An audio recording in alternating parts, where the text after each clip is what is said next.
तं येन तस्मै श्रीगुरवे नमः।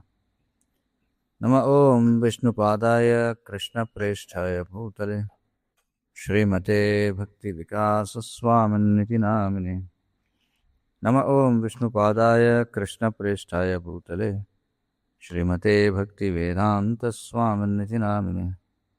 नमस्ते सारस्वते देवे गौरवाणी प्रचारिणे निर्विशेष शून्यवादी पाश्चात्यदेशतारिणे। जय श्री कृष्ण चैतन्य प्रभु नित्यानंद श्री अद्वैत गदाधर श्रीवासादि गौरभक्तवृंद। हरे कृष्णा कृष्ण कृष्ण हरे हरे, हरे राम राम राम हरे हरे। हरे कृष्ण। మనం శ్రీ చాణక్యనీతి 10వ అధ్యాయం చర్చిస్తున్నాం. 5వ శ్లోకం.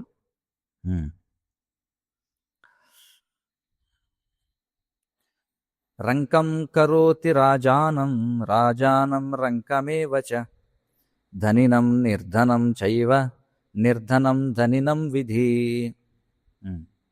రంకం కరోతి రాజానం రాజానం రంకమేవ చ ధనినం నిర్ధనం చైవ నిర్ధనం ధనినం విధి అని చెప్పన్నారు. అంటే విధి బిచ్చగాడిని రాజుగా మార్చుతుందట, రాజుని బిచ్చగాడిని చేస్తుందట. ధనవంతుడిని పేదవాడిగా చేస్తుందట, పేదవాడిని ధనవంతుడిగా చేస్తుందట. భాష్యం చెప్తున్నారు. ఈ విధి ఏదైతే ఉందో అది మన పూర్వకర్మను అనుసరించి సృష్టింపబడుతుంది. మరి నీతి శాస్త్రంలో ఇది చాలా ప్రియమైనటువంటి చర్చా విషయం అనమాట. ఈ విధి అనే దాని గురించి చాలా చాలా చోట్ల చాణక్య పండితుడు ప్రస్తావన చేస్తారు.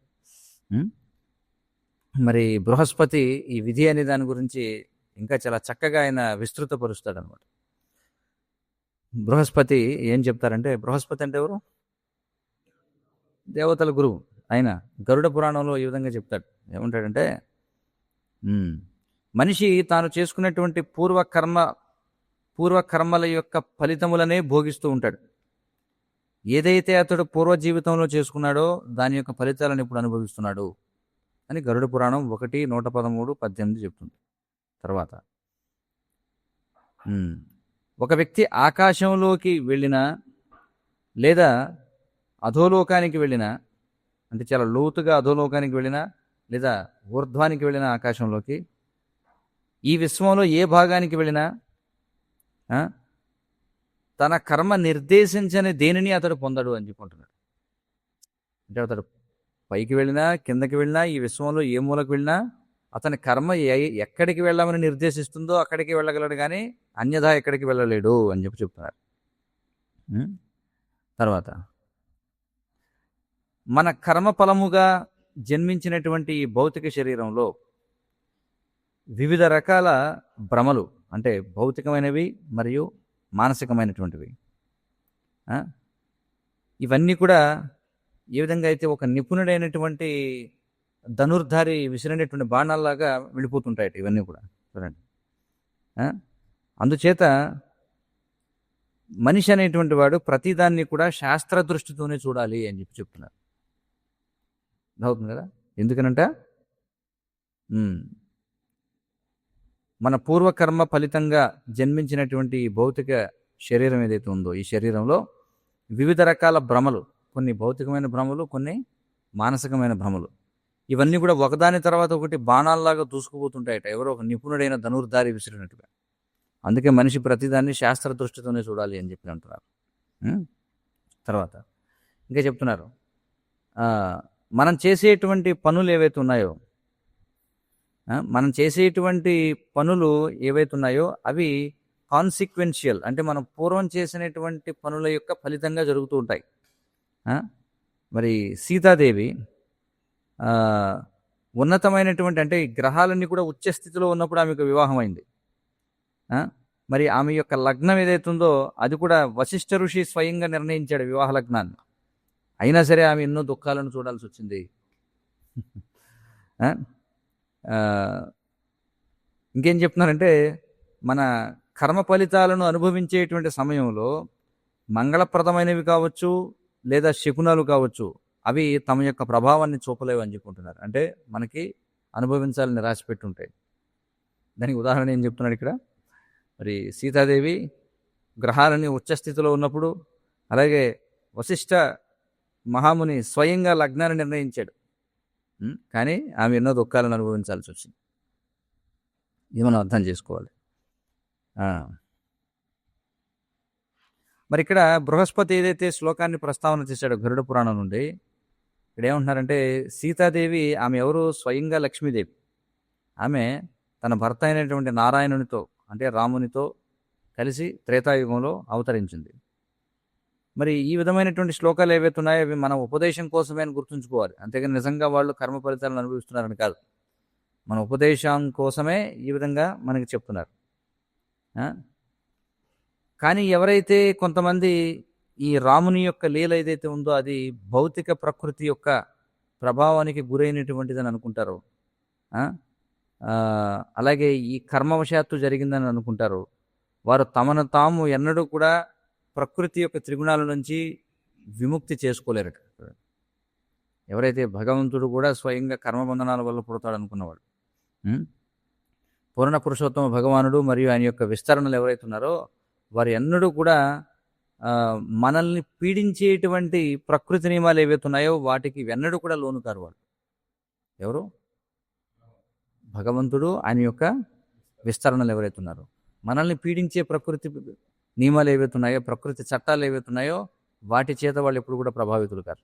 ఇంకా చెప్పాలంటే మరి భగవంతుడు ఆయన ఆధ్యాత్మిక మరియు భౌతిక విశ్వాలకు యజమానిగా, నాయకుడిగా అతడు పతిత పావనుడుగా ఆయన కీర్తింపబడతాడు. పతిత పావనుడు అంటే ఎవరు? పతితులైనటువంటి జీవులను ఉద్ధరించేవాడని. కనుక సీతారాములు ఈనాటికి కూడా చూడండి, వారు అవతరించిన తర్వాత కొన్ని లక్షల సంవత్సరాల తర్వాత కూడా వాళ్ళు ఇంకా పూజింపబడుతున్నారు. ఎందుకు వాళ్ళు పూజింపబడుతున్నారు? కారణం వాళ్ళు ప్రకృతి నియమాల చేత ప్రభావితం అయ్యేవారు కాదు కాబట్టి. మరి రామాయణం అనేది ఏదైతే ఉందో అది భగవంతుడు ఈ భూమిపై చేసినటువంటి లీలల గురించిన వృత్తాంతం అయినప్పటికీ మరి ఆ రామాయణం యొక్క దివ్యమైనటువంటి పుటలలో నీతి శాస్త్ర దృష్ట్యా మనం నేర్చుకోదగినటువంటి అనేకమైన పాఠాలు ఉన్నాయి.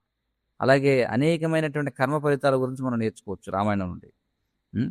మరి శ్రీరాముని యొక్క తండ్రి దశరథ మహారాజు మరి తన తండ్రి అరణ్యానికి వెళ్ళిపోయాడనేటువంటి దుఃఖం చేత ఆయన ఏం చేశాడు చూడండి. Confided in Rama's mother queen Kaushalya's the karmic causes and reactions that lead to their faithful loss. చూడండి, మరి దశరథుడు ఏం చేశాడట? కౌసల్యాదేవితో చెబుతూ ఉన్నాడట, ఎందుకని ఈ విధంగా మన పుత్రుడు అరణ్యానికి వెళ్ళిపోవలసి వచ్చిందంటే మనం చేసుకున్నటువంటి పూర్వకర్మల కారణంగానే మనకి ఈ దుర్దశ పట్టింది అని చెప్పి దశరథుడు రాముని తల్లి అయినటువంటి కౌసల్యతో ఆయన వేదనను అనుభవిస్తూ చెప్పాడనమాట. మరి ఇక్కడ దానికి ఒక వృత్తాంతం చెప్పారు. దాని గురించి ఏం చెప్పారంటే, దశరథుడు ఒక యువరాజుగా ఉన్న సమయంలో అతడు ధనుర్విద్యలో గొప్ప నిపుణుడై ఉండేవాడు. అతడు కేవలం శబ్దాన్ని విని లక్ష్యాన్ని ఛేదించగలిగేవాడు. ఎవరు? దశరథుడు. శబ్దభేదనం అని చెప్పి అంటారనమాట. అంటే శబ్దాన్ని విని, చూడక్కర్లేదు, శబ్దం విని బాణం విసిరేయగలడు.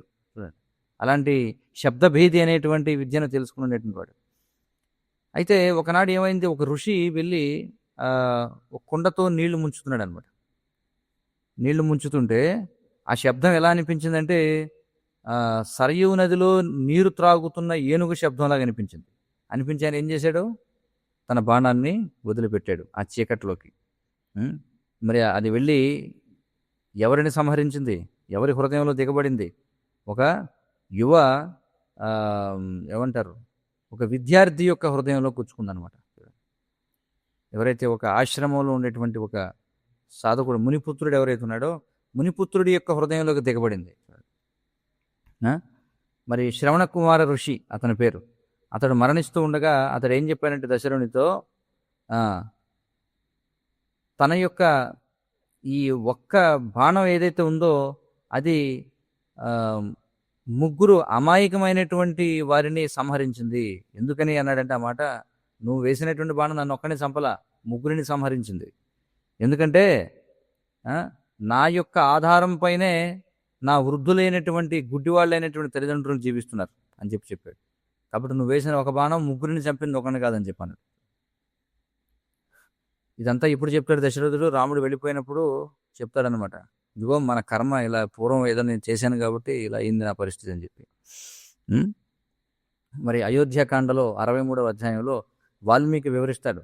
ఏమిటంటే దశరథ మహారాజు యొక్క అంటే ఆయన ఈ మరణశయ్యపై ఉన్నప్పుడు కౌశల్యతో జరిగినటువంటి సంభాషణ ఏదైతే ఉందో ఆ సంభాషణ మనకి అయోధ్యకాండలో 63వ అధ్యాయంలో నమోదు చేయబడింది అనమాట. మరి ఆ రాజు అంగీకరిస్తాడు. ఏమనంటే నేను పూర్వం అనుకోకుండా చేసినటువంటి ఒక పాపం కారణం చేత యవ్వనంలో ఉన్నప్పుడు అందుచేతని ఇప్పుడు నేను నా పుత్రుడిని కోల్పోయాను అని చెప్పి అంటాడు. అంటే ఇది ఒక గొప్ప పాఠం. ఏమని? దేని గురించిన పాఠం? మనం పూర్వం చేసినటువంటి కర్మలు ఎలా మన ప్రస్తుత ఫలితాలను నిర్దేశిస్తాయనే దాని గురించి. మరి ఆ విధంగా తీవ్రంగా తన పుత్రుని కోసం దుఃఖిస్తూ దశరథుడు ఏం చేస్తాడు? పూర్వం తాను చేసినటువంటి పాపాన్ని గుర్తు చేసుకుంటూ కౌశల్యతో అంటే దుఃఖాన్ని అనుభవిస్తున్నటువంటి కౌశల్యతో ఈ విధంగా మాట్లాడతాడనమాట. ఏమంటాడంటే ఇప్పుడు నేను చెప్పేది రామాయణం అయోధ్యకాండ 63వ అధ్యాయం 5 నుండి 7 శ్లోకాలు అనమాట. 3 శ్లోకాలు చెప్పున్నాయి. ఏమంటాడంటే ఓ మంగళప్రదమైనటువంటి దాన, ఓ ఉన్నతమైనటువంటి దాన. ఎవరిని అంటున్నాడు? కౌశల్యతో అంటున్నాడు. మరి ఒక పని చేసేటువంటి వాడు ఎవడైనా కావచ్చు, అది మంచి పని కావచ్చు, చెడ్డ పని కావచ్చు, ఖచ్చితంగా దానికి పర్యవసానాలనే ఉంటాయి. ఆ పని మంచిది కావచ్చు, చెడ్డది కావచ్చు, ఖచ్చితంగా దానికి పర్యవసానాలు అనేటువంటి ఉంటాయి. ఆ పర్యవసానాలని మనం అనుభవించి తీరాల్సిందే.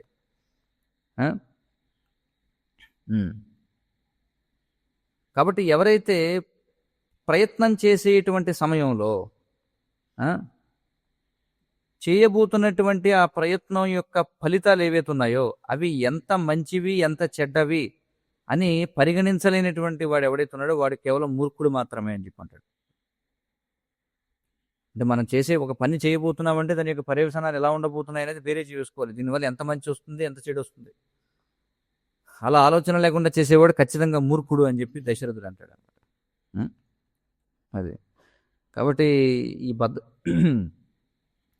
ఈ బద్ధజీవికి ఈ కర్మబంధనాలకి అంతే లేదని చెప్పి అంటున్నారు. మరి భగవంతుడు తన స్వీయ రూపంలో అంటే శ్రీకృష్ణుడిగా అవతరిస్తాడు, లేదా తన సొంత భక్తుడిగా ఎలాగ శ్రీ చైతన్య మహాప్రభుగా అవతరిస్తాడు. దేనికోసం? మనల్ని మన పూర్వపు పాప కర్మల నుండి ఉద్ధరించడం కోసం, అంటే మనకి విముక్తి కలిగించడం కోసం. మరి ఒక వ్యక్తి నీతి శాస్త్రాలను భగవద్గీత యథాతథం లేదా శ్రీమద్ భాగవతం వంటి ఉన్నతమైనటువంటి శాస్త్రాల వెలుగులో అర్థం చేసుకోకపోతే అతడు పెడత్రోవ పట్టేటువంటి అవకాశం ఉంది అని చెప్పుకుంటున్నారు. మరి ఈ ప్రపంచంలో విధి అనేది చాలా శక్తివంతమైనటువంటిది. అంటే ఈ ప్రపంచంలో విధి అనేది ఎంతవరకు శక్తివంతమైనదంటే ఒక వ్యక్తి తనను తాను దివ్యమైనటువంటి భగవంతుని ముందు శరణాగతి చేసుకోనంత వరకే విధి బలీయంగా ఉంటుంది అని చెప్పుకుంటున్నారు. అంటే ఎప్పటి వరకైతే మనం ఆ దివ్యమైనటువంటి భగవంతునికి శరణాగతి పొంది ఆయన యొక్క భక్తులు అవ్వమో అప్పటి వరకు మాత్రమే ఈ ప్రపంచంలో విధి బలీయంగా ఉంటుంది అని చెప్పుకుంటున్నారు. కాబట్టి దానికి మన విధిని మార్చుకోగలిగినటువంటి ఏకైక విధానం ఏమిటి? భగవంతుడికి శరణాగతి పొందడం ఒక్కటే అని చెప్పుకుంటున్నారు. ఇది 5వ శ్లోకం. తర్వాత 6వ శ్లోకం చూద్దాం. లుబ్ధానాం యాచకః శత్రుర్మూర్ఖానాం బోధకో రిపుః జారస్త్రీణాం పతిః శత్రుః చౌరాణాం చంద్రమా రిపుః. చూడండి ఏమంటున్నాడు?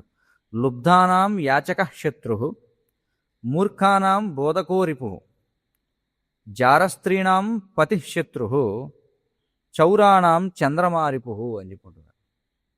అంటే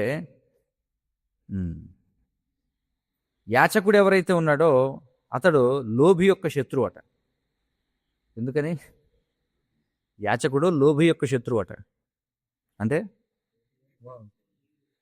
కాబట్టి యాచకుడు ఏం చేస్తాడు? పేనాసు కొట్టుడా, దాచుకోరా అన్ని అని చెప్పండి. చూస్తుంటాం కదా మనం. కదా! బిచ్చగాళ్ళు తిడుతుంటారు ఒక్కోసారి. ఆ!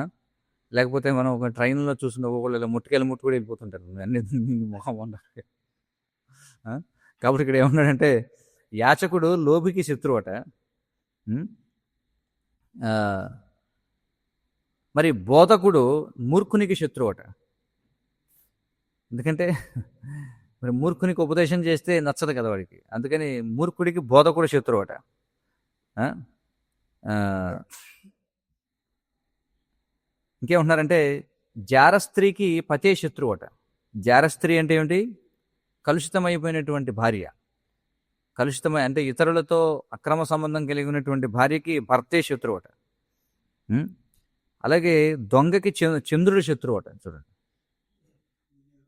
ఆ! దొంగకి చంద్రుడి శత్రువు అని చెప్పి అంటున్నాడు. ఏమంటున్నాడు? యాచకుడికి లోభి శత్రువు, మూర్ఖుడికి బోధకుడు శత్రువు. ఆ! ఆహ్, ఏమంటున్నారు ఇక్కడ? అంటే జారిణి అయినటువంటి భార్యకు భర్త శత్రువు, దొంగకి చంద్రుడి శత్రువు అని చెప్పి అంటున్నాడు. భాష్యం చూద్దాం. మహాభారతంలో విదుర నీతిలో విదురుడు ధృతరాష్ట్రునికి ఉపదేశిస్తాడు. ఏమనంటే ఏవైతే కర్రలు మండుతూ ఉంటాయో, మనం పొయ్యిలో కర్రలు మండుతూ ఉంటాయి కదా! ఆ కర్రల్ని విడదీస్తే కేవలం పొగే వస్తుంది. అంతే కదా! విడదీస్తే పొగే వస్తుంది. కలిపుంచితే మంట మండుతుంది. ఆ! ఎప్పుడైతే కలిపుంచుతామో అప్పుడు మంట మండుతుంది. మరి బంధువులు కూడా అలాంటి వాళ్ళే అని చెప్పి అంటాడు విదురుడు. అర్థమవుతుంది కదా! బంధువులు కూడా అలాంటి వాళ్ళేనట. ఆ! విదురుని యొక్క ఉదాహరణ దేనికోసం చెప్తున్నాడంటే ఈ గుడ్డి రాజు ఎవరైతే ఉన్నాడో అతన్ని మేల్కొల్పడం కోసం అనమాట. అంటే ఏమిటంటే తన యొక్క చూడండి దుర్యోధనుడి నాయకత్వంలో తన పుత్రుల యొక్క మోస ప్రవృత్తి ఏదైతే ఉందో అది ఒక పక్కన, అలాగే అతని యొక్క మేనలు అంటే తన యొక్క సోదరుని యొక్క పుత్రులు ఎవరైతే ఉన్నారో పాండవులు వారి యొక్క మరొక పక్కన, ఇవన్నీ కూడా ఏమిటంటే మొత్తం కుటుంబ నాశనానికి దారితీస్తాయి అని చెప్పి చెప్తున్నాడు ఇక్కడ. ఒక పక్క ఎవరున్నారు? నీ మోసపూరితమైనటువంటి దుర్యోధనాదిగా ఉన్నటువంటి పుత్రులు ఉన్నారు. మరొక పక్కన నీ సోదరుడు పుత్రుడు అంటే నీ యొక్క దాయాదులు ఉన్నారు. ఎవరు? పాండవులు. మొత్తానికి ఆ వర్గం ఈ వర్గం ఇద్దరు కలిసి నీకు మొత్తం కుటుంబ నాశనానికి దారితీస్తారని చెప్పుకుంటున్నాడు. కలిసి పనిచేయడం ద్వారా పాండవులు మరియు ధృతరాష్ట్రుని యొక్క పుత్రులు ప్రపంచానికి వెలుగునివ్వగలరు. మరి కానీ ధృతరాష్ట్రుడు ఎవరైతే ఉన్నాడో అతడు తర్కం విషయంలో గుడ్డివాడు మాత్రమే కాదు, అతడు మంచి ఉపదేశాలు ఇచ్చినప్పుడు చెవిటివాడు కూడా అయిపోయాడు అని చెప్పుకుంటున్నారు. మంచి ఉపదేశాల విషయంలో చెవిటివాడట అతడు. ధృతరాష్ట్రుడు విదురుని ఎలా పరిగణించాడంటే ఒక శత్రువుగా పరిగణించాడు. ఎలాగంటే ఈ శ్లోకంలో వివరింపబడినట్టుగా. ఎందుకంటే ఇక్కడ ఏమన్నారు? ఇక్కడ మూర్ఖానాం బోధకోరిపుహు. చూడండి, దుర్యోధనుడు కూడా అలాగే భావించాడు కదా. మనకు భాగవతంలో మనం చూస్తాం ఏమిటి, అవమానిస్తాడు విదురుణ్ణి. ఎందుకులే ఇక్కడ ఉండటం మంచిది కాదని చెప్పి వీళ్ళకి ఉపదేశాలు కూడా మంచిది కదని వెళ్ళిపోతాడు. విదురుడు ఎన్ని ఉపదేశాలు ఇవ్వలేదు ధృతరాష్ట్రుడికి. భీష్ముడు ఎన్ని ఉపదేశాలు ఇవ్వలేదు, ద్రోణాచార్యుడు ఎన్ని ఉపదేశాలు ఇవ్వలేదు. ప్రత్యేకించి విదురుడు ఇచ్చినటువంటి ఉపదేశాలు ఇంకెవరు ఇవ్వలేదన్నమాట. మనం చూసాం కదా, మహాభారతంలో చదివాం మనం. ఎన్ని ఉపదేశాలు ఇచ్చాడు. కానీ విదురుడిని ఎప్పుడు కూడా ఏమనుకున్నాడు ధృతరాష్ట్రుడు? వీడు నా శత్రువు అనుకునేవాడు అనమాట. మరి తత్ఫలితంగా అంటే విదురుడిచ్చినటువంటి నీతిని స్వీకరించలేకపోవడం వలన తప్పించలేనటువంటి యుద్ధం ప్రారంభమైంది. మరి అసంఖ్యాకమైనటువంటి శత్రువులను అంటే అసంఖ్యాకమైనటువంటి సైనికులను నాశనం చేసేసింది, తుడిచిపెట్టేసింది మొత్తం. ఎవరితో పాటుగా? రాజు యొక్క పుత్రులతో పాటుగా మొత్తం 100 కౌరవులు కూడా మరణించారు. మరి విదురుడు ఈ గుడ్డి రాజు చేత శత్రువుగా చూడబడ్డాడు. అతను ఏం చేశాడు? ఇంక ఎంత చెప్పినా వినడం లేదని ఆ రాజభవనాన్ని విడిచిపెట్టి వెళ్ళిపోయాడు అనమాట, విసుగొచ్చి. కాబట్టి అది ఇక్కడ చెప్తున్నారు అనమాట. ఏమిటంటే మూర్ఖుడికి బోధకుడే శత్రువు అని చెప్పి. తర్వాత ఇంకా ఈ భాష్యంలో అంతవరకు వివరణ ఇచ్చారు. 7వ శ్లోకం.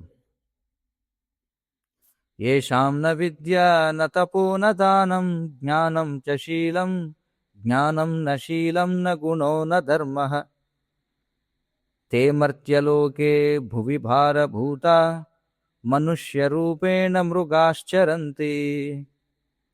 ఏషాం న విద్యా న తపో న దానం జ్ఞానం న శీలం న గుణో న ధర్మ తేమర్త్యలోకే భువి భారభౌత మనుష్య రూపేణ మృగాశ్చరంతి అన్నారు.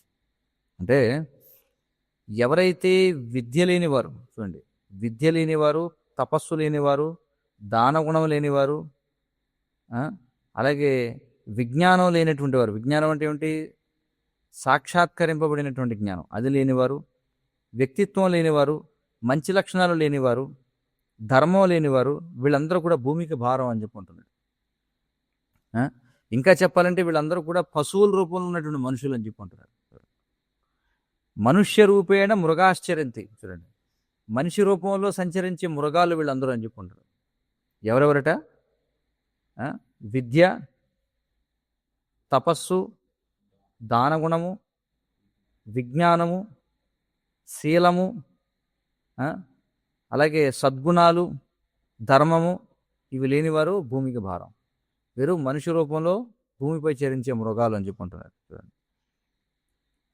ఇక్కడ చాణక్యుడు ఏవైతే 6 గుణాలు చెప్పడం జరిగిందో అవి మనిషిని పశువు నుండి వేరు చేసే గుణాలు అన్నమాట.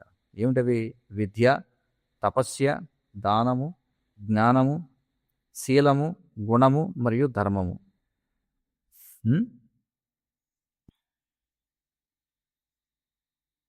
చాలామంది ఏమనుకుంటారంటేనట, మనిషిని జంతువు నుండి వేరు చేసేది ఏమిటంటే 2 కాళ్ళ మీద నడవడం ఒకటే అనుకుంటారట.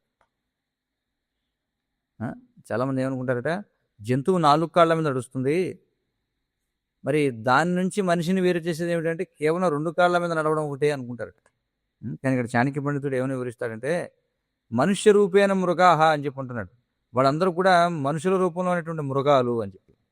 అదే 3వ అధ్యాయం 7వ శ్లోకంలో ఆయన ఏమంటాడంటే, వాళ్ళు 2 కాళ్ళ పశువులు అని చెప్పి అంటాడు. జంతువులకి 4 ఆసక్తులు ఉంటాయి, లేదా 4 ప్రవృత్తులు ఉంటాయి. ఏమిటవి? మైథునం చేయడం, తినడం, నిద్రపోవడం, తమను తాము సంరక్షించుకోవడం. మరి అనాది కాలం నుండి మనుషుల యొక్క అత్యధికమైనటువంటి కార్యకలాపాలు కూడా ఈ 4 వర్గాలకు చెందిన పనులే ఉన్నాయని చెప్పుకుంటున్నాడు. అనాది కాలంగా మనిషి కూడా ఏం పనులు చేస్తున్నాడు? ఈ 4 వర్గాలకు చెందిన పనులే చేస్తున్నాడు.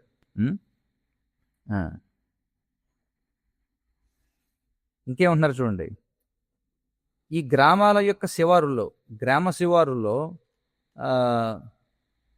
సగం ఊర కుక్కలు ఏవైతే తిరుగుతూ ఉంటాయో చూడండి, సగం ఊర కుక్కలు అని చెప్పుకుంటున్నాడు. అంటే సెమీ వైల్డ్ డాగ్స్ చూడండి.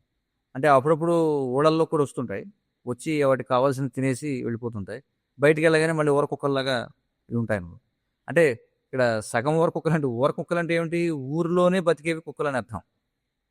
అంటే అవి ఏం చేస్తాయంటే ఇళ్లల్లోనూ తింటాయి, అలాగే బయట తిరుగుతుంటాయి. అంటే వాటికి యజమాని ఎవడు లేడనమాట. ప్రతి ఇంటికి వెళ్ళి తింటాయి, తిరిగేది మాత్రం వీధిలో తిరుగుతుంటాయి. వాటి గురించి ఇక్కడ చెప్తున్నాడు. మరి ఈ ఊర కుక్కలు ఏ విధంగా అయితే గ్రామ శివారుల్లో ప్రవర్తిస్తూ ఉంటాయో, ఈనాటి రాజకీయ ధార్మిక నాయకులు ఎవరైతే ఆధునిక సమాజాన్ని నడిపిస్తున్నారో వాళ్ళు కూడా అలాగే ప్రవర్తిస్తున్నారు అని చెప్పుకుంటున్నారు. దానికి దీనికి ఏం వ్యత్యాసం లేదని చెప్పుకుంటున్నారు. ఎందుకంటే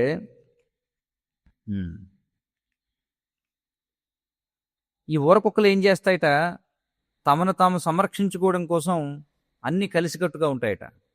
ఎప్పుడైతే బయట వాళ్ళు దాడి చేస్తారో అప్పుడు ఊర కుక్కలన్నీ కూడా అన్నీ కలిసిపోతాయట.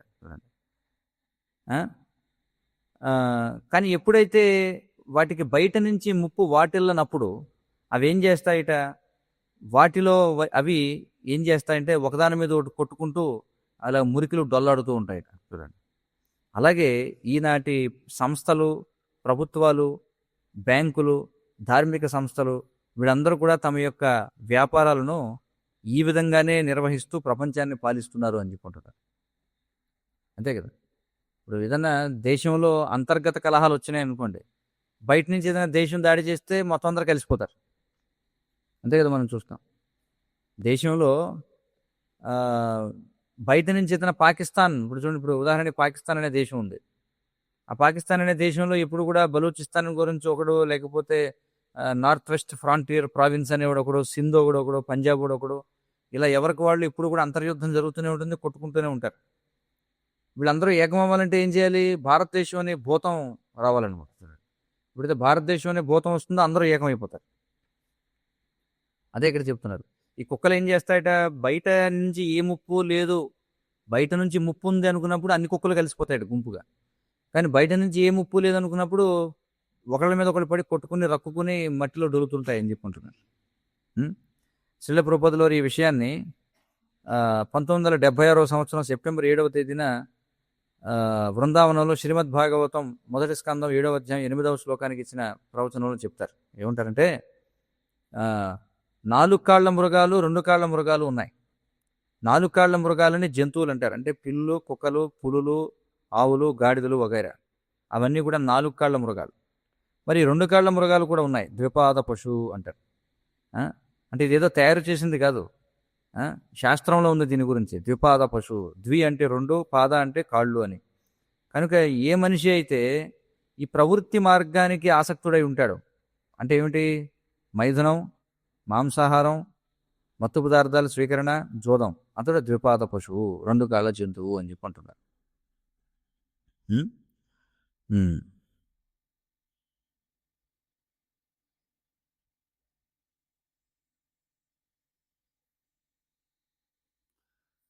ఈ ఆధునిక సమాజం యొక్క అతి గొప్ప అంటే ఈ ఆధునిక సమాజం సాధించినటువంటి అతి గొప్ప విషయం ఏమిటంటేనంట, ఈ రాజకీయాల్లో పురోగతి సాధించి, విద్యలో ప్రగతి సాధించి, సైన్స్లో ప్రగతి సాధించి, సాంకేతికతలోనూ అలాగే వైద్యంలోనూ ప్రగతి సాధించి ఏం సాధించిందట అంటే శరీర చైతన్యాన్ని ముందుకు తీసుకెళ్లడంలో, అలాగే ఇంద్రియ భోగాన్ని పెంచుకోవడంలోనే బాగుపడింది తప్ప వేరే ఎందులోనూ కూడా అది ముందుకు వెళ్ళలేదు. అంటే నియంత్రణ, ఆధ్యాత్మిక సాక్షాత్కారం అనేటువంటి వాటిని చేపట్టడం మానేసి ఈ ఆధునిక సమాజం ఈ రాజకీయాలు లేకపోతే విద్య లేకపోతే వైద్యం, సాంకేతికత, సైన్స్లో ముందుకు వెళ్ళి సాధించినది ఏమిట్రా అంటే ఇంద్రియ భోగము, శారీరక చైతన్యాన్ని పెంచుకోవడమే అని చెప్పుకుంటారు. మరి భౌతికమైనటువంటి భోగం అనేది కుక్కలకి, పందులకు కూడా చాలా విస్తృతంగా లభ్యం అవుతుంది. మరి ఈ 5 ఇంద్రియాల యొక్క నియంత్రణ ఏదైతే ఉందో అదొక్కటే జీవిలో అనంతమైనటువంటి ఆధ్యాత్మిక ఆనందాన్ని మేల్కొల్పగలదని చెప్పి అంటున్నారు. చూడండి, చాలా ముఖ్యమైన విషయం. జీవిలో ఆధ్యాత్మిక ఆనందం అనేది మేల్కోవాలంటే ఏం చేయాలట? 5 ఇంద్రియాలను నియంత్రించాలని చెప్పి అంటారు. 5 ఇంద్రియాలను ఎవరైతే నియంత్రిస్తారో వాళ్ళే అనంతమైనటువంటి ఆధ్యాత్మిక ఆనందాన్ని మేల్కొల్పుకోగలరు. మరి ఈ ఆహార, నిద్ర, భయమైదనాలు అనేటువంటి 4 ప్రవృత్తులలో అతిగా నిమగ్నం కావడం ఏదైతే ఉందో అది దేనిని పెంచుతుందంటే దుఃఖాన్ని పెంచుతుంది. ఈ సంక్లిష్టమైనటువంటి ఈ ఆధునిక సమాజం ఏదైతే ఉందో ఇది కేవలం నరకానికి ఎక్స్ప్రెస్ లైన్ వేసింది అంతే అని చెప్పి అంటున్నారు. ఏమంటున్నారు? Sophisticated modern society has simply become an express lane to hell. చూడండి, మనకి పట్టణాల్లో ఏం చేస్తారంటే సెపరేట్గా, అంటే విడిగా బస్సు లేన్ అని ఉంటుంటుంది. ఆ లైన్లో కేవలం బస్సులు మాత్రమే వెళ్ళాలి. అలా ఈ ఆధునిక సమాజం ఏం చేసిందా అంటే నరకానికి ఒక వేగవంతమైనటువంటి దారిని నిర్మించుకుంది, అంతకుమించి ఇందులోనూ పురోగమించలేదు అని చెప్పుకుంటున్నారు. బృహస్పతి దాన్ని మరొక రకంగా చెప్తాడు. బృహస్పతి ఏమంటాడంటే గరుడ పురాణంలో, ఎవరైతే తమ యొక్క విద్యలో విజయాన్ని సాధించలేదో, విద్య అంటే ఇక్కడ కృష్ణ చైతన్యం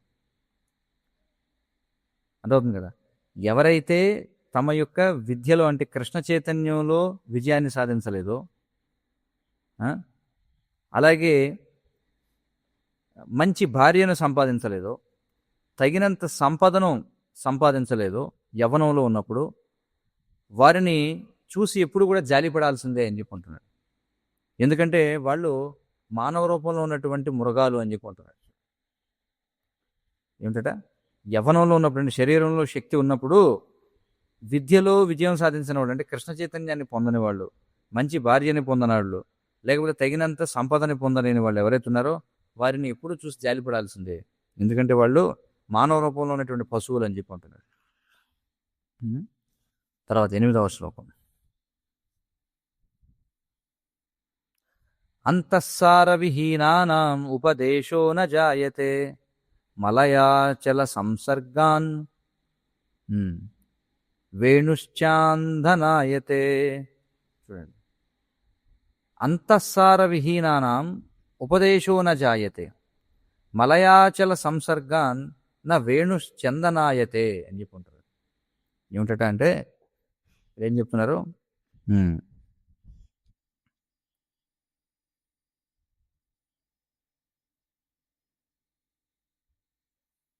చూడండి, మలయ పర్వతంపై పెరగడం వలన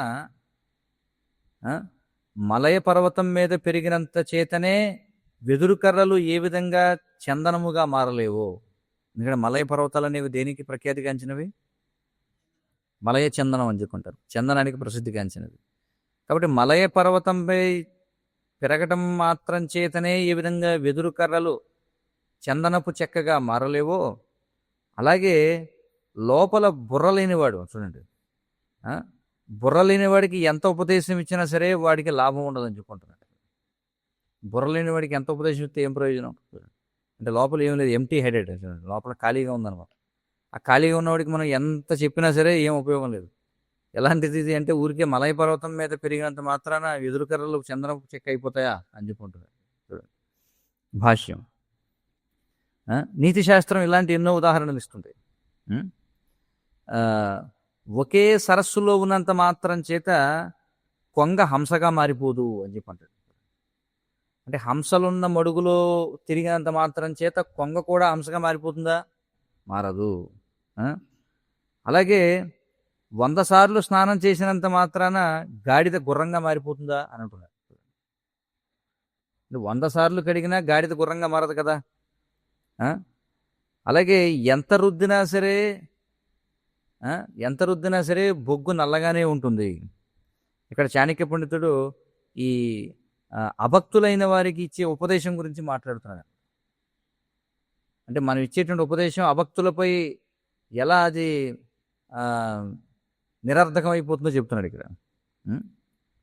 మరి అత్యున్నతమైనటువంటి ఉపదేశాల కోసం మనం ఉపదేశామృతం 2వ శ్లోకం మనం చూడాలి. రూపగోస్వామి వారు ఇచ్చారు.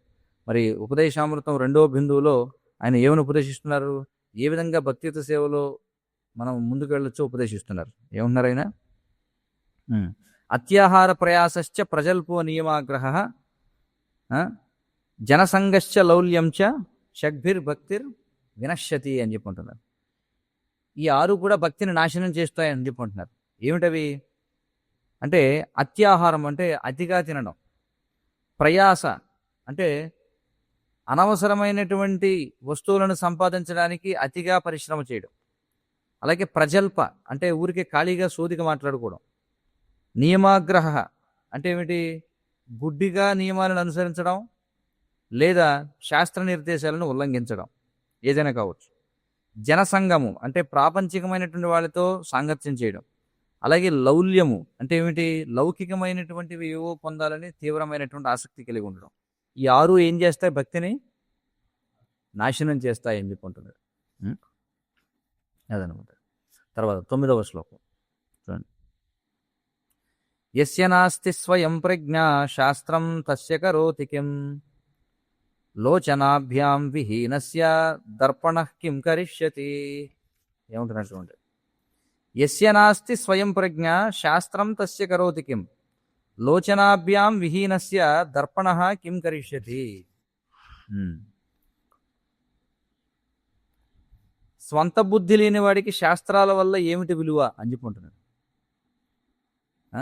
అంటే అసలు బుర్రంటూ లేనివాడికి శాస్త్రాలకి, బుర్ర లేనివాడికి శాస్త్రాల పట్ల విలువ ఉంటుందా? అంటే వాడికి ఏం విలువ? శాస్త్రం పనికొస్తుందో వాడికి పనిచేయదు. ఎలాగంట గుడ్డివాడికి అర్థం ఎలా పనికిరాదో అలాగే బుద్ధి లేని వాడికి శాస్త్రం పనికిరాదు. గుడ్డివాడికి అర్థం పనికి వస్తుందా? ఏం చూసుకుంటాడు అర్థం ఇస్తే వాడికి. అలాగే బుద్ధి లేని వాడికి శాస్త్రం పనికిరాదని చెప్పుకుంటున్నాడు.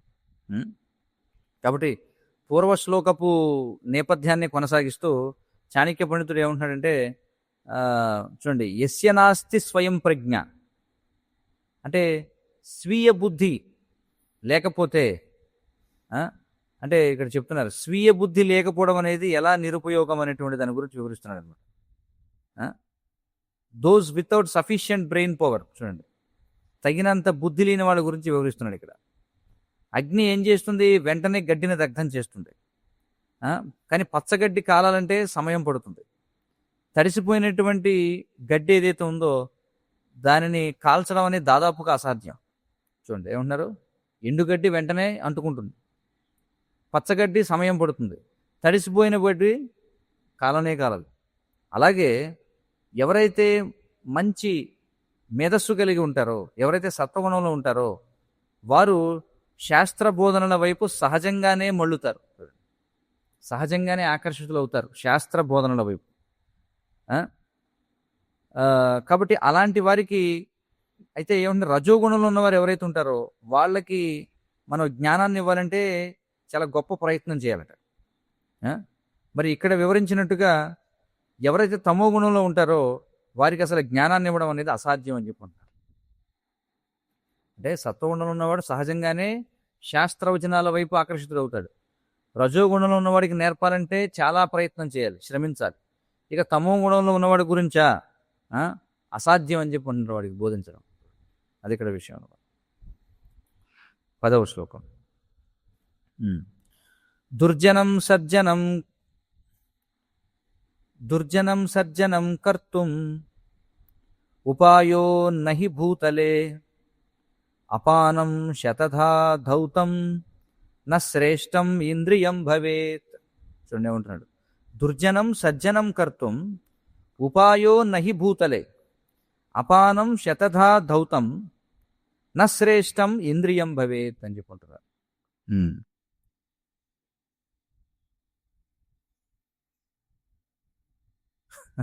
ఇక్కడేమున్నాడంటే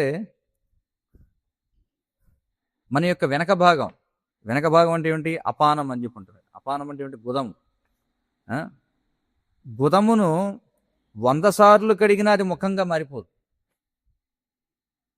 ఏమంటున్నాడు? గుదమును 100 సార్లు కడిగినా అది ముఖంగా మారిపోదు. అలాగే ఒక దుష్టుణ్ణి కూడా మనం సంస్కరించలేమని చెప్పుకుంటున్నాడు. 100 సార్లు ప్రక్షాళన చేసినా గుదమును మనం ముఖముగా ఎలా మార్చలేమో అలాగే అది అంటే అది అది ఏమంటారు, దానికి పనికిరాని పని అనమాట చేయడం. అలాగే ఇక్కడ ఏమన్నాడంటే దుష్టుణ్ణి అన్నిటికీ కూడా మనం మార్చలేమని చెప్పుకుంటున్నాడు అనమాట. దుష్టుని మార్చగలమా? మార్చలేమని చెప్పుకుంటున్నాడు. సంస్కరించలేము వాడిని. కాబట్టి ఇది 8వ శ్లోకం ఇచ్చేటువంటి సందేశం ఏదైతుందో దానిని ప్రతిబింబిస్తుంది అని చెప్పుకుంటున్నారు. మరి ఆ విధమైనటువంటి దుర్జనులని ఉద్ధరించాలంటే ఇక్కడ వివరించినటువంటి వాళ్ళని భగవంతుడే కొన్నిసార్లు స్వయంగా వచ్చి ఏం చేస్తారంటే చాలా తీవ్రమైనటువంటి చర్యలకు చేపడతారు. ఎలాంటి వాళ్ళని ఉద్ధరించడం కోసం? ఇలాంటి దుష్టులైనటువంటి వాళ్ళని ఉద్ధరించడం కోసం. ఎలాగా? భాగవత పురాణం 12వ స్కందం 2వ అధ్యాయం 18 నుంచి 24 శ్లోకాల్లో చెప్పబడింది. ఏమని? కల్కి అవతారం ఏ విధంగా వస్తుంది 4,27,000 సంవత్సరాల తరువాత అని చెప్పి. అంటే మొత్తం 4,32,000 సంవత్సరాలు, 5,000 గడిచిపోయింది కాబట్టి ఇంకా 4,27,000 సంవత్సరాల తర్వాత కల్కి ఎలా వస్తాడని దాని గురించి వివరిస్తున్నారు అనమాట. ఏమంటున్నారు చూడండి. కల్కి ఆయన అత్యంత గొప్ప బ్రాహ్మణుడైనటువంటి బ్రాహ్మణుని యొక్క గృహంలో శంబల గ్రామంలో అవతరిస్తాడు. ఎవరా బ్రాహ్మణుడు అంటే విష్ణుయశ అనేటువంటి ఒక మహాత్మునికి పుడతాడు. ఈ కల్కి అంటే ఈ విశ్వనాథుడు అతడు ఏం చేస్తాడు? తన వేగవంతమైనటువంటి గుర్రంపై అధిరోహించి వస్తాడు. దాని పేరు ఏమిటి? గుర్రం పేరు దేవదత్తం అనేటువంటి గుర్రం. అలాగే చేతిలో ఖడ్గాన్ని పట్టుకుని వస్తాడు. ఆయన ఏం చేస్తారట? ఈ భూతలమంతా ప్రయాణిస్తారట ఆయన యొక్క అష్టసిద్ధులను ప్రదర్శిస్తూ. అలాగే భగవంతుడికి సంబంధించిన 8 ప్రత్యేకమైనటువంటి గుణాలను ఆయన ప్రదర్శిస్తారట. అలాగే తన యొక్క అసమానమైనటువంటి తేజస్సును ప్రదర్శిస్తూ గొప్ప వేగంతో ఆయన గుర్రంపై సవారీ చేస్తూ ఆయన ఏం చేస్తాడు? లక్షలాది మంది దొంగలని సంహరిస్తారట. చూడండి ఎవరట లక్షలాది మంది దొంగలు అంటే ఎవరైతే రాజులులా వస్త్రధారణ చేయడానికి ఎవరైతే ధైర్యం చేస్తారో, చూడండి దొంగలైనప్పటికీ రాజులుగా వస్త్రాలు ధరించే ధైర్యం చేస్తారో అలాంటి వాళ్ళని లక్షలాదిగా సంహరిస్తారట. మరి ఆ విధంగా నటులైనటువంటి రాజులందరూ కూడా సంహరింపబడిన తర్వాత మరి నగరాల్లోనూ పట్టణాల్లోనూ ఉన్నటువంటి జనులు ఎవరైతే ఉన్నారో వారికి చల్లని గాలి వీస్తున్నట్టుగా అనుభూతి కలుగుతుందట. ఎలాంటి గాలి అట అది అంటే చందనపు చూర్ణము సుగంధము కలిగినటువంటి చల్లని గాలులు వీస్తాయట. ఆ? అలాగే వాసుదేవుని యొక్క ఇతర అలంకరణలు ఏవైతే ఉన్నాయో అవన్నీ కూడా వాళ్ళకి కనిపిస్తాయని చెప్పుకుంటున్నారు. అలాగే వారి యొక్క మనసులు ఏవైతే ఉన్నాయో అవన్నీ కూడా దివ్యముగా పరిశుభ్రం అవుతాయి. ఎప్పుడైతే వాసుదేవుడు పూర్ణ పురుషోత్తమ భగవానుడు ఆ విధంగా తమ హృదయాల్లో ఆవిర్భవిస్తాడో, తన యొక్క దివ్యమైనటువంటి అంటే శుద్ధ సత్వగుణంలో ఎప్పుడైతే అవతరిస్తాడో, అప్పుడు మిగిలినటువంటి జనులు ఎవరైతే ఉన్నారో వాళ్ళు ఏం చేస్తారట అంటే మొత్తం మళ్ళీ భూమిని జన సమూహంతో నింపుతారట. అంటే వాళ్ళు సంతానోత్పత్తి చేస్తారు మళ్ళీ. ఎప్పుడైతే భగవంతుడు భూమిపై కల్కిగా అవతరిస్తాడో, అంటే ధర్మాన్ని స్థాపించేవాడిగా అవతరిస్తాడో, అప్పుడు సత్యగుణం ఏమంటారు సత్యయుగం మళ్ళీ ప్రారంభమవుతుంది. ఎప్పుడైతే కలికి వచ్చి కార్యం చేసిన తర్వాత సత్యయుగం ప్రారంభమవుతుంది. మళ్ళీ మానవ సమాజం సత్వగుణంలో ఉన్నటువంటి సంతానాన్ని ఉత్పత్తి చేస్తుంది.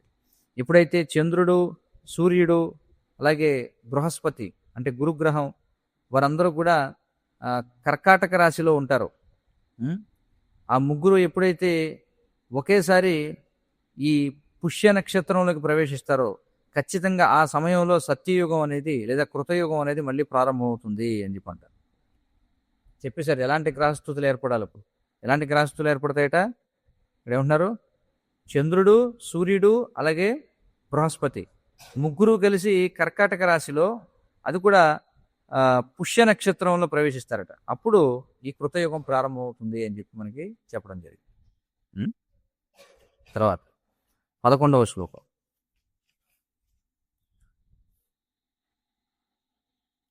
ఆప్తద్వేషాద్ భవేద్ మృత్యుః పరద్వేషాద్ ధనక్షయః రాజద్వేషాద్ భవేన్నాశో బ్రహ్మద్వేషాత్ కులక్షయః అని చెప్పన్నారు.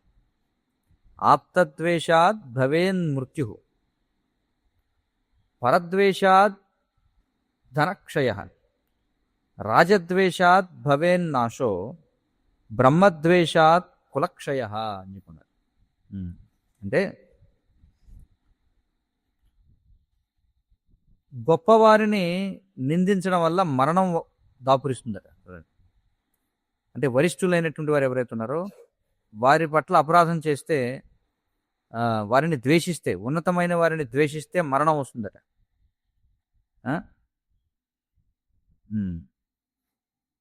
ఇతరులను ద్వేషిస్తే సంపద నశిస్తుందట. రాజును ద్వేషిస్తే అన్నీ నశిస్తాయట. కానీ బ్రాహ్మణుడిని ద్వేషిస్తే వ్యక్తి యొక్క కుటుంబమే నాశనం అవుతుంది అని చెప్పుకుంటున్నారు. ఏం చెప్తున్నారు ఇక్కడ? మనకంటే గొప్పవారిని నిందిస్తే మరణం వస్తుంది, ఇతరులను నిందిస్తే సంపద నశిస్తుంది, రాజుని నిందిస్తే సమస్తము నశిస్తుంది, బ్రాహ్మణుణ్ణి నిందిస్తే అంటే బ్రాహ్మణుణ్ణి ద్వేషిస్తే వ్యక్తి యొక్క సమస్త కుటుంబం అంతా కూడా నాశనం అవుతుంది అని భాషను చెప్తున్నారు. ఎవరికైతే నీతి శాస్త్రం తెలుసో వాళ్ళు చాలా శాంతియుతంగా జీవిస్తారు. ఎందుకంటే వాళ్ళు ఇతరులకు అనవసరమైనటువంటి బాధను కలిగించరు. అంటే తన స్వంత కుటుంబానికి కానీ, లేదా ప్రభుత్వ ప్రతినిధులకు కానీ, లేదా పవిత్రమైనటువంటి వ్యక్తులకు కానీ వాళ్ళు ఎప్పుడూ కూడా బాధను కలిగించరు. కనుక వాళ్ళు ప్రశాంతంగా జీవిస్తారు అని చెప్పుకుంటున్నారు. మరి శ్రీమద్ భాగవతం 10వ స్కందం నృగమహారాజు యొక్క జీవితం గురించి వివరిస్తుంది అనమాట. మరి నృగమహారాజు కావాలని అపరాధం చేయకపోయినప్పటికీ ఆయన ఒక లోతైనటువంటి బావిలో ఒక ఊసరవెల్లిగా పుట్టాల్సి వచ్చింది. ఎందుకని? ఇద్దరు బ్రాహ్మణులకు కోపానికి గురి చేయడం వలన.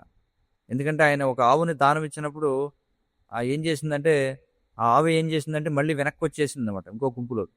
దానివల్ల ఏమైందంటే మళ్ళీ దాన్ని ఇంకో బ్రాహ్మణుడికి ఇచ్చేయడం వల్ల వాళ్ళ మధ్య విభేదం అనేది వచ్చింది. ఇద్దరు బ్రాహ్మణులు కోపానికి గురయ్యారు. మరి ఆ తర్వాత ఈ నృగమహారాజు కృష్ణుడికి వివరిస్తాడనమాట దీని గురించి. శ్రీమద్ భాగవతం 10వ స్కందం 64వ అధ్యాయం 22 నుంచి 25 శ్లోకాల్లో వివరించారు.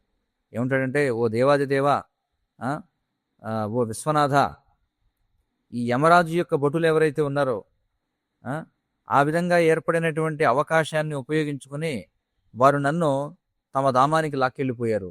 ఎక్కడికి? నరకానికి తీసుకువెళ్ళారు. అక్కడ యమరాజు స్వయంగా నన్ను ప్రశ్నించాడు. ఏమని? నా ప్రియమైన రాజా, నువ్వు నువ్వు చేసినటువంటి పాపముల యొక్క ఫలితాలను ముందు అనుభవిద్దాం అనుకుంటున్నావా, లేదా నువ్వు చేసినటువంటి పుణ్యకార్యాల యొక్క ఫలితాలను ముందు అనుభవిద్దాం అనుకుంటున్నావా? ఇంకా చెప్పాలంటే ఆ, నీవు చేసినటువంటి ధర్మబద్ధమైనటువంటి దానాలకు అసలు అంతే లేదు. ఆ, కాబట్టి తత్ఫలితంగా నువ్వు భోగించేటువంటి భోగం ఏదైతే ఉందో అది స్వర్గలోకాల్లాగా అది భాషిస్తూ ఉంది అని చెప్పన్నాడట. అప్పుడు నృగమహారాజ్ ఏమని స్పందించాడంటే, ముందు స్వామి నేను నా యొక్క పాప ఫలితాలను ముందు అనుభవిస్తాను అన్నాడు. అప్పుడు యమరాజు ఏమన్నాడంటే, సరే అప్పుడైతే పతనం చెందు అని చెప్పి వెంటనే అన్నాడు. ఎప్పుడైతే ఆయన పతనం చెందమన్నాడో ఒక్కసారిగా నేను పతనం చెందాను.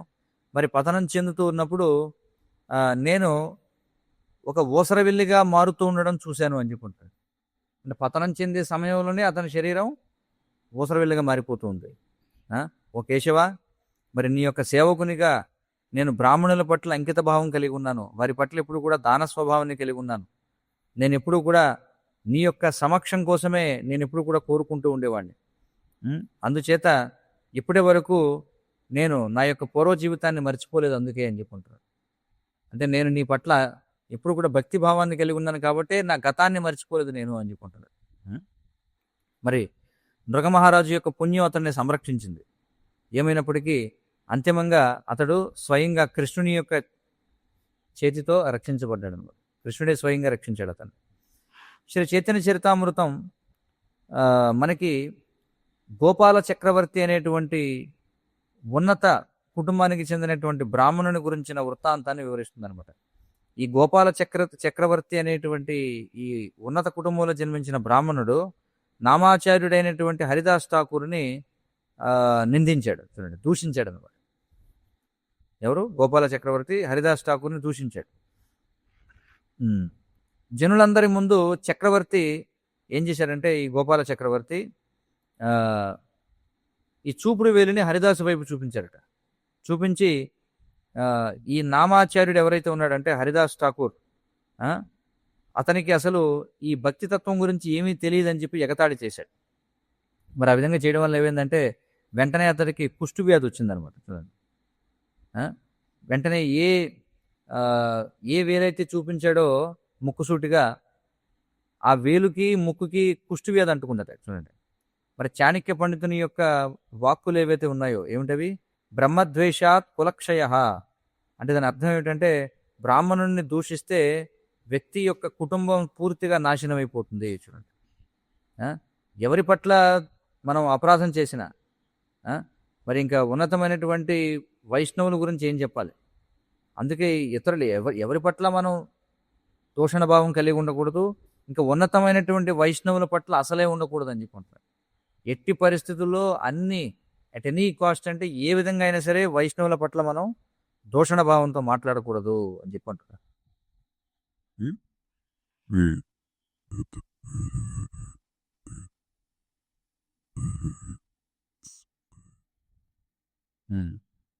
చూడండి, తర్వాత ఇంకొక శ్లోకం చూద్దాం. 12వ శ్లోకం.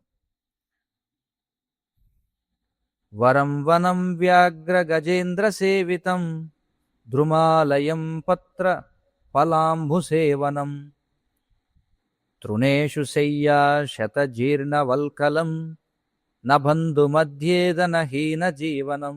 చూడండి ఏముంటున్నాడు.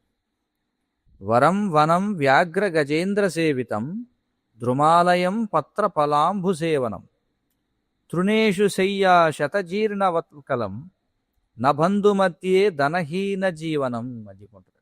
ఏమంటున్నాడంటే,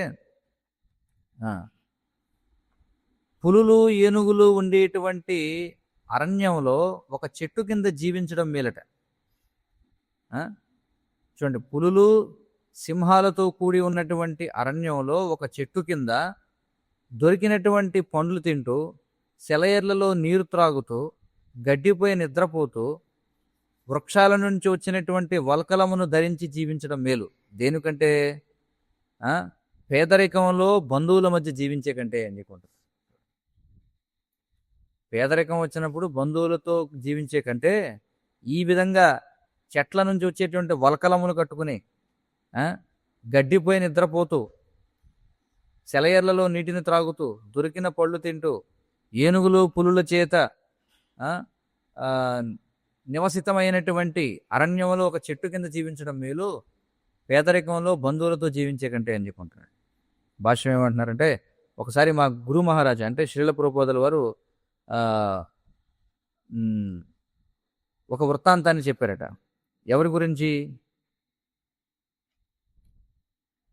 అతడు ఏం చేస్తున్నాడంటే, ఒక యజమాని తన కింద ఉన్నటువంటి ఒక ఉద్యోగిని ఏదో అతను మందలిస్తున్నాడు అనమాట. ఏమనంటున్నాడంటే, నీకు బుద్ధి లేదా అని చెప్పి, ఆరెంట్ యు స్మార్ట్ చూడండి. వెంటనే ఆ ఉద్యోగి ఎవరైతే ఉన్నాడో అతడు ఏం చేశాడట అంటే, ఆ, తన జేబు ఏదైతే ఉందో జేబులో మన ఈ ప్యాంటుకు ఉన్నటువంటి జేబులో చేయి పెట్టి రుక్కుతూ ఉన్నాడట. అప్పుడు ఆ యజమాని అడిగాడట, ఏమనంటే, నువ్వేం చేస్తున్నావు? జేబులో నేను తిడుతుంటే జేబులో చేతులు పెట్టి ఏం రుద్దుతున్నావు అని చెప్పి. ఆ, వెంటనే ఆ ఉద్యోగి ఏమని స్పందించారంటే, అయ్యా, నా జేబులో ఏమైనా ధనం ఉందేమో అని వెతుకుతున్నాను. ఒకవేళ ధనం ఉంటే అప్పుడు నేను తెలివైన వాడిని అని చెప్పన్నాడు. ఎందుకంటే గృహస్థుడికి నీతి ఏమని చెప్తుందంటే, ధనం అనేది అత్యవసరం కాబట్టి కాబట్టి దారిద్ర జీవనం ఏదైతే ఉందో, అంటే ధనహీన జీవనం ఏదైతే ఉందో అది జీవనమే కాదని చెప్పుకుంటున్నారు. ఎవరికి? గృహస్థుడి. అంటే యజమాని ఇప్పుడు తిట్టే అన్నాడు కదా, ఏమైనా బుద్ధి ఉందా లేదా నీకు ఇలా చేస్తావా అన్నప్పుడు వెంటనే జేబులో చేపు పెట్టుకుని వెతుకున్నాడట. ఏం వెతుకుతున్నావు అంటే, డబ్బులు ఉన్నాయో లేదో చూస్తున్నామండి. డబ్బులు ఉంటే నాకు బుద్ధి ఉన్నట్టు లేకపోతే లేదన్నట్టు అన్నారు. అంటే దాని అర్థం ఏంటంటే, డబ్బులు ఉంటే మీ దగ్గర ఎందుకుంటాను నేను అని చెప్పి చెప్పడం అను. హరే కృష్ణ కృష్ణ కృష్ణ హరే హరే, హరే రామ రామ రామ హరే హరే. శ్రీ చాణక్య నీతి శాస్త్రంకి జయ. ఎవరికైనా ఏమైనా ప్రశ్నలు సూచనలు ఉంటే చెప్పండి,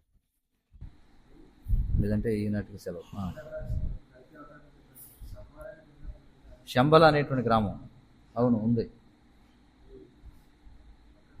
నేపాల్లో ఎక్కడ ఉంది శంబల గ్రామం.